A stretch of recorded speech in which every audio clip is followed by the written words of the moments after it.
നമ്മുടെ ഒരു compressor, Swift കംപ്രസറാണ്. ഇതിന് സൗണ്ടായിട്ട് അയക്കുന്നതാണ്.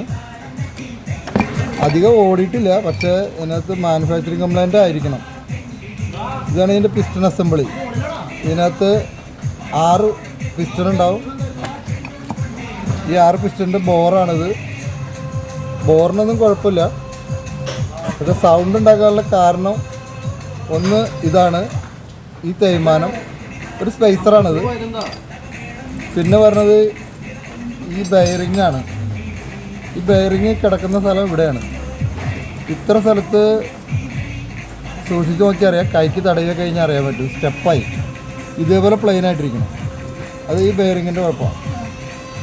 ബെയറിങ്ങിൻ്റെ ഇത് കാസ്റ്റേണാണ് ഇതിനകത്ത് വരുന്നത്. കാസ്റ്റേൺ ഡയറക്റ്റ് ആയതുകൊണ്ടാണ്. ഇതിനകത്ത് വേറെ ഇടയ്ക്ക് സ്പേസറുകളൊന്നും ഇല്ലാതെ ഡയറക്റ്റ് വന്നതുകൊണ്ടാണ് ഇത് കൂടുതൽ തേയ്മാനം വന്നതാണ്. അപ്പോൾ ഇതാണ് സൗണ്ട് ഇതിൻ്റെ. ഇനി ഇതെല്ലാം ക്ലീൻ ചെയ്തെടുത്തിട്ട് ഇത് ബെയറിങ്ങുകളെല്ലാം മാറ്റേണ്ടി വരും. ഇത് അലൂമിനിയത്തിൻ്റെ പൊടി പോലെയായി. ബാക്കി ഭാഗങ്ങളൊന്നും കുഴപ്പമില്ല.